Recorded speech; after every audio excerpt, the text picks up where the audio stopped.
I'm Christine. We're back for another Just the Tip Tuesday video.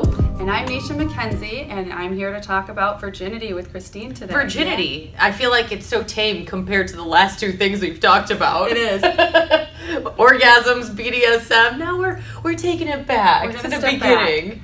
To virginity. Actually, the beginning would be like first base, second base, third base, and then virginity. And then we lose our virginity. Yes. Which I think is the worst misnomer of all, because what is? Who are losing our virginity? Okay. Who have you ever talked to that doesn't remember where they put it? Yeah, that's right? true. Like, we all remember where we put our virginity, or where we gave. I think we should say we gifted our virginity. We gave our virginity to somebody, but lost our virginity is kind of a weird way to say it to me. Okay, so we gift our virginities. Right. Hopefully, usually intentionally. You know, virginity has so many meanings to so many different people. Mm-hmm. So in my ideal world, we would wipe out virginity from the dictionary. Okay. It kind of, I mean, it matters, but it doesn't matter as much as maybe a lot of people think. Is it one of those things where it's like a label? We don't need that label? It is. Okay. It is a label. And so if we could kind of get rid of the word virginity, I think it'd be fabulous. But just like everything else in the world, there's a label for everything. Yes, because we have to label it. So we can't get rid of it. So what do we do with it? What do we do with virginity? Use it wisely. We do. We need to use it wisely. We definitely need to never lose it. Mm-hmm. We need to give it intentionally, fully knowing what we're doing. Right. And a lot of young people now will say that they haven't lost their virginity because they're having anal sex or oral sex. You have to kind of define what virginity means to you. Yeah. And making sure you're having conversations with your kids and for me, with my patients, to help them understand, does losing your virginity to you only mean that you now risk getting pregnant? Because oral sex and anal sex and penis and vagina sex all have the risk of STIs. Oh, yeah, 100%. So the only difference is there's a risk of getting pregnant with penis and vagina sex. Mm-hmm. And the hymen, do you want to talk about the hymen? Let's talk about the hymen. Why not? So the hymen is so no big deal either. So people will actually... Now wait, the hymen, for those that don't know. Okay.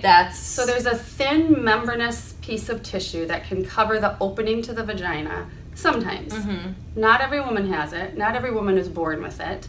It's often got little holes in it or big holes so that, period blood can pass through. If you didn't have a hole that period blood could pass through, then that would be a problem. Yeah, you'd be in a lot of pain. Yeah. So people will come into the office and ask, can you tell me if my daughter's a virgin still? Can you look at her hymen? And it's not possible. There's not a way to diagnose a virgin. Now, is this the same thing as when, if you will, cherry pops? Yes, and it's part of the virginity thing, right? So it's to be ripened and then to be lost. And so I don't like any of that, if you can't tell. I can tell.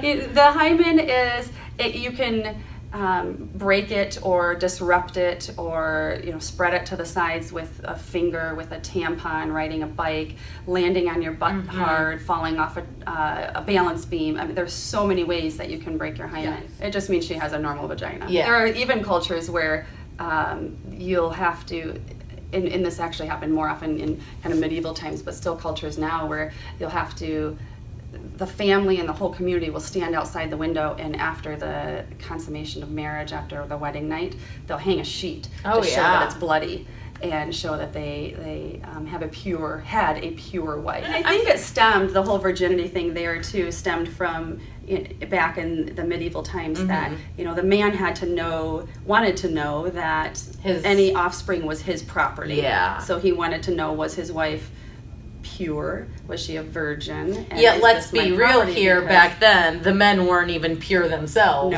No. They had multiple kids from multiple women. Right. So yeah, the virginity thing is something that we have to determine for ourselves, what it means for us. And if I had oral sex, if I had anal sex, am I still a virgin? Does it matter to me more than whatever my other virtues are about sex, whatever my other morals are about sex?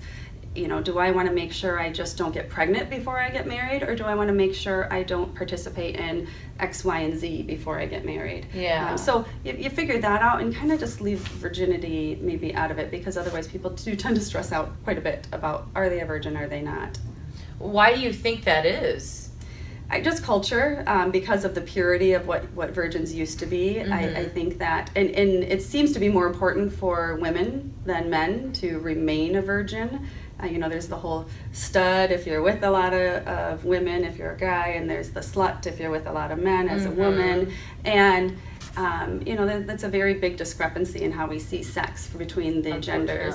Yeah, so I'll often do, when I do any kind of discussions with, or lectures to any kind of big groups, I'll do a guided imagery where I'll ask people to close their eyes and imagine a virgin. And I kind of ask them to imagine a couple different aspects of clothing or hair or anything, and then I ask them to raise their hand if they imagined a man, and then raise their hand if they imagined a woman. And I think of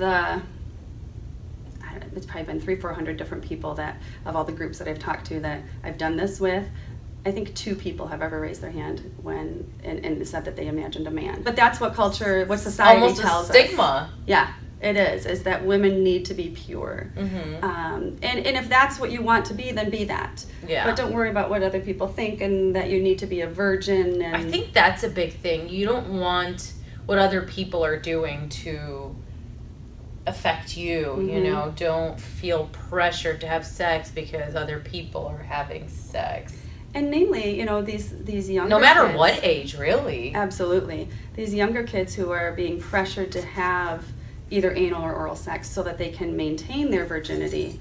Maybe it's time to have a conversation about what virginity really means to them. Is that maybe that goes against what their values are, but everybody's saying, I'm still going to be a virgin, so I guess it's okay.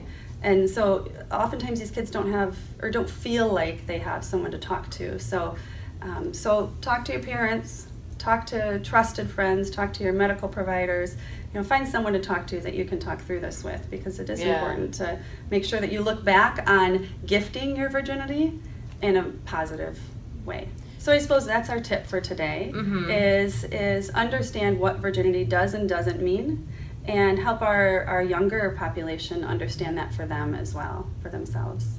How do you suggest going about that? Find someone you trust and talk about it, because if you can talk about what sex means to you, there are plenty of young girls who don't feel like virgins after they've had oral or anal sex, but everybody's telling them they still are. And so then there's this inner turmoil that they have, that they just go, but I don't get it, that's not ringing true for me. And so if it doesn't ring true for you, find someone else to talk to about it. There's no definition of virgin.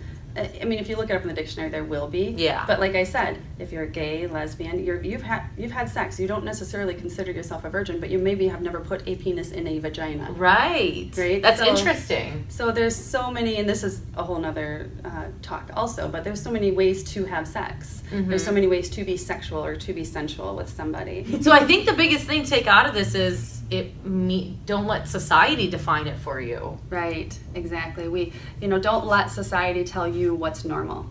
You tell you what's normal, and if it fits for you and it feels right for you, and you know that you're making a good sound decision and a healthy decision for yourself, and you've had good communication and good trust with your partner, then that's what it is for you. Then into our next Just the Tip Tuesday, we're going to be talking about how to actually talk to your kids about sex, which is so huge and so important. So that'll be on the next Just the Tip Tuesday.